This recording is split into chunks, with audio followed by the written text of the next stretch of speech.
Bonjour, moi je suis de la Beauce, Saint-Georges-Ouest. J'étais au cégep Beauce-Appalaches dans le temps. Et puis un recruteur des Forces armées a passé, puis j'étais déjà dans la réserve. Et puis il y avait toutes sortes de métiers qui offraient tout ça. Puis j'avais déjà, sans une affinité, j'avais une attirance vers l'aviation. Puis j'ai demandé quelle sorte de métier qu'il y avait dans l'aviation de disponible. Et puis contrôle aérien était un de ceux-là dont j'ai donné mon nom. Le processus prend plusieurs mois. J'ai eu le temps de même me rendre à l'université. Et maintenant, à l'Université de Montréal, à l'UQAM, le téléphone sonne. Es-tu toujours intéressé? Le cours commence telle date, X. Youp, lâche l'université, puis ah ouais. Alors, c'est ça. J'avais 20 ans. Alors, j'ai commencé très jeune, comme déterminé. Une carrière qui a duré 35 ans et quelques mois.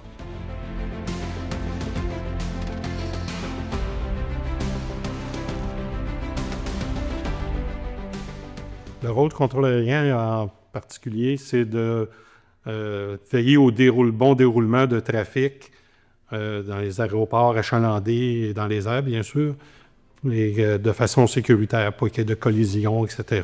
Et on sait bien, aux heures achalandées, comme le trafic à Montréal, etc., tout le monde veut atterrir, tout le monde veut décoller en même temps. Mais c'est tout simplement pas possible.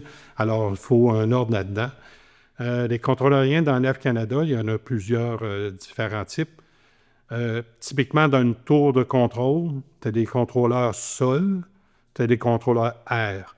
La personne qui est au sol avec les genres de flashlight, là, comme les contrôleurs routiers qu'on voit des fois, là, puis qui font ça comme ça, vient te stationner, ils pensent que c'est des contrôleurs aériens parce qu'ils aident l'avion à se stationner. Il faut penser que ce gars-là, c'est le même gars qui met tes bagages puis qui sort les bagages de l'avion. Là. C'est pas un contrôleur aérien.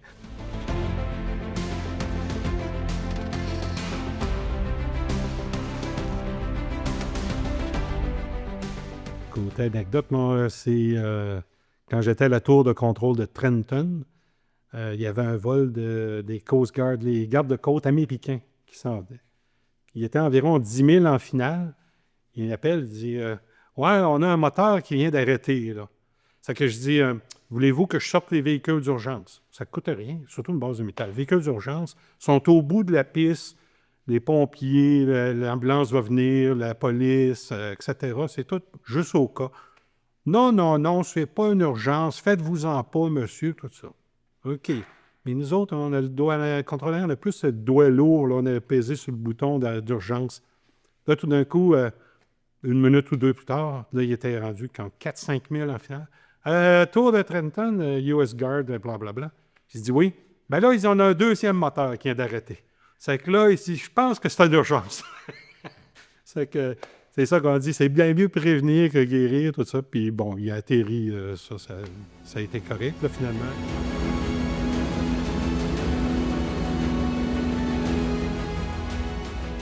Et puis un autre encore, à Trenton. Quand l'avion a tant d'heures de vol, littéralement, là, il y a des fonds puis il refond, là, presque. Là. Ça fait que quand il envoyait tout le temps des pilotes d'essai, quand ça c'était fait, là, il fallait qu'ils viennent. Là, ils venaient, ils passaient devant la tour, puis ils décollent, puis là, ils checkent tout ce qu'il y a à faire. Ils passent devant la tour de contrôle. Je dis, hey, je l'appelle, je dis, ton avion, elle pisse le gaz, là. Ça sort en arrière, tout ça. Ah, c'est normal, c'est l'overflow. Quand ils en mettent trop, ça sort là un petit peu. Oui, j'ai regardé ça, j'ai dit, il y a pas mal d'overflow, je trouve. Puis comme il va un petit peu plus loin, là, il monte les moteurs un peu, il se réchauffe, partir. Là, il avance un peu vers la piste, ça que là, il a donné plus de pouvoir. Vous auriez dû voir le gaz qui sortait de là, ça tombait sur les pipes en arrière. Là.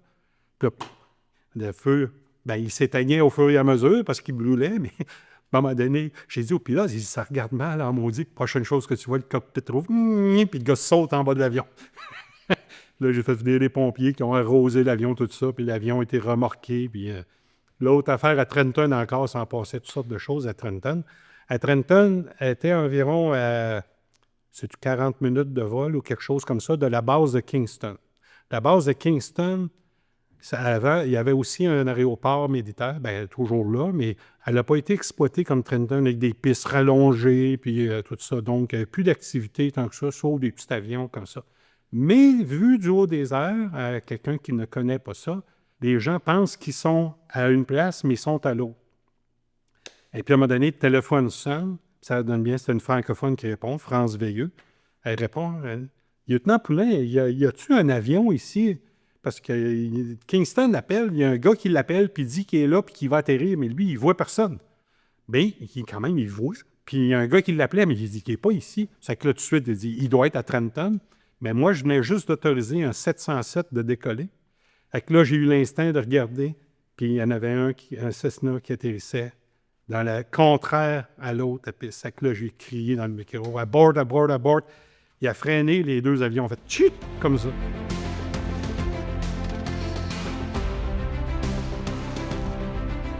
Le monde qui pense que c'est des agents chimiques que les avions, c'est juste de la condensation, parce que les moteurs sont hyper chauds, bien sûr. Alors, qu'est-ce qui est sorti, on va dire, comme l'exhaust? Quand il sort où il y a l'humidité, bien, ça fait une trail, tout ça. Contrail. Les trails de condensation.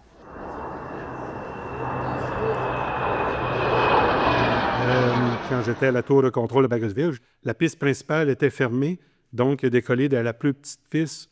Il s'appelait les Saguenay, eux autres. Donc, les Saguenay bleus, le leader, et le bleu 2. Fait qu'il décolle les deux, puis quand elle a pris une certaine attitude, il vire, puis là, il s'en va en direction nord. Là, il passe vis-à-vis de la tour de contrôle, un peu. Mais nous autres, on s'en occupe plus tant que ça, parce qu'à l'altitude qu'ils sont rendus, ils s'en vont. Tout ça, la vie est belle. D'un coup, tour de contrôle ici, Saguenay bleu 2. Je pense que je vais revenir à la base parce que j'ai une indication que j'ai un moteur en feu. Mais ça, une indication de moteur en feu, là, aussitôt que ça chauffait trop, le ceinture disait ça, puis là, des avions venaient réatterrir. Ça, ça m'est arrivé, je ne veux pas dire des dizaines de fois, mais c'est pas si rare que ça. T'sais. Fait que, OK, c'est beau, je me vire, je le regarde. J'avais des jumelles pour voir, pour lui donner de l'information. Je le regarde, il y a une traînée de feu pour moi, 50 pieds en arrière de lui. J'ai dit, You are on fire. Puis, comme il avait dit ça, Bleu 1 avait ralenti pour voir ce qui se passait. Puis quand il est arrivé à côté, il a dit « Eject now ». Paf, il a éjecté. Le F-18 a tombé dans le Saguenay, puis lui aussi. Tout de suite à côté de la tour, il y a des opérations de la base avec le Search and Rescue qui était là.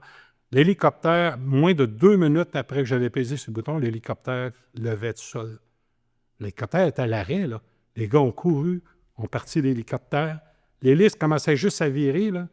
La tour, il est où l'écrasement? L'autre F-18 a continué à virer, puis il l'a suivi, lui, dans le fleuve. Il a dit, le pilote, il est dans le fleuve, il est dans l'eau. Ah oui, avec là, il décolle, il arrive là-bas. La winch est cassée, on n'est pas capable de sortir de l'aéroport. Rappelle le Search and Rescue de la base, qui ont des bateaux, etc. Puis la ville, avec les autres, ont tous les numéros de téléphone d'urgence, envoyait ça, les chercher le pilote, mais entre-temps, le pilote, dans son UA, là, son Iroquois, là, a descendu tellement bas, les pales d'hélicoptère touchaient à l'eau. Le gars s'est penché, puis il a pogné le pilote, l'a embarqué, puis atterri en arrière de la tour. Pas loin, on voyait très bien l'hôpital de la base. 35 minutes après qu'on dit qu'il est en feu, le gars, il était dans l'hôpital. Tout ça. Mais le F-18 s'est écrasé, là. À marée basse, on voyait la moitié d'avion. À marée haute, on ne voyait plus d'avion. C'est que là, ils ont fait venir une barge avec pas un bulldozer, mais une pelle mécanique, pour enlever tout le stock autour. Puis ils m'ont donné à marée basse, ils ont mis une strap autour, puis ils ont sorti le F-18.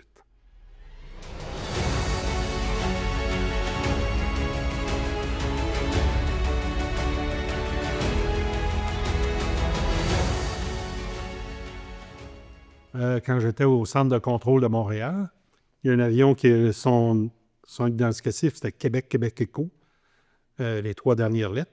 C'est un Cessna, je ne me rappelle plus si c'est un 152 ou un 172, mais je dirais c'est un 152. Puis il était à l'entraînement, tu voyais qu'il y avait un élève étudiant. Bien, il fallait qu'il nous dise. Fait que là, je contrôlais, puis là, je la regardais. La piste a quand même 150 pieds de large. Puis il atterrissait, toc, sur le bord à droite, puis il rebondissait, là, il était au milieu. Le troisième coup, il était à gauche, puis là, il réussissait à décoller. Hey, on était tous là, il va s'écraser, ce gars-là, c'est sûr, ça n'a pas de sens, mais comment ça que l'instructeur ne prend pas le contrôle? Là, Simon Richard, un contrôleur aérien, je me rappelle très bien, c'était en ma tête, arrive pour me remplacer. C'était à mon tour d'être remplacé, puis lui, il revenait de sa pause. Donc, quand on revient de la pause, lui, il se connecte à côté de moi.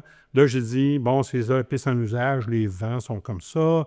Il y a tel avion, il est autorisé à décoller. Lui, ça, lui est en file, etc. Tu donnes toutes les instructions. Quand l'autre, il dit, OK, je suis prêt, moi, je me déconnecte. Donc, je reviens, Simon remplace, je dis, Watch Québec, Québec Éco. Là. Lui, c'est l'enfer, il va se planter.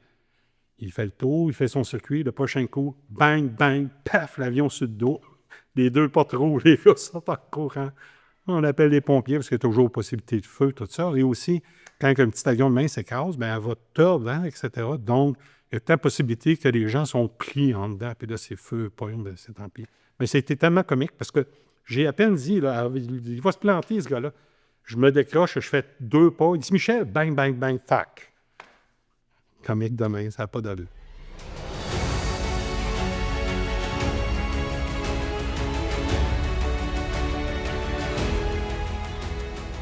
Mais il s'était en pleine nuit. Fait que là, je contrôlais. Là, il dit, c'est centre de Montréal, Suicide. Y a-t-il une base militaire proche d'ici? Ben, je dis, la base militaire de chasseurs, qui dit. Ah, ben, je dis, la plus proche, c'est Bagotville, militaire, mais j'ai dit, c'est genre 1 heure de vol d'ici, puis je parle à aucun d'eux autres présentement. Et j'ai dit, ah, ben, il y a Plattsburgh Air Force Base, mais j'ai dit, c'est juste National Guard, la garde nationale, puis ils ne volent pas souvent, puis il reste au-dessus des États-Unis, premièrement. Il serait supposé nous appeler s'ils viennent au Canada, tout ça. Puis moi, je voyais aucun identificatif d'avion autour de lui. Il dit, parce qu'il y a une lumière qui nous suit depuis tantôt. Là. Il dit, proche? Ah oui, il dit, elle est collée sur nous autres, là, puis elle nous suit, là, toutes nos moves, elle suit exactement. C'est que là, je regarde ça. Puis nous autres, on a 2 sortes de radars. Un radar primaire qui s'appelle, puis un radar secondaire. Le radar secondaire, c'est comme plus électronique. C'est un signal qui est envoyé à l'avion.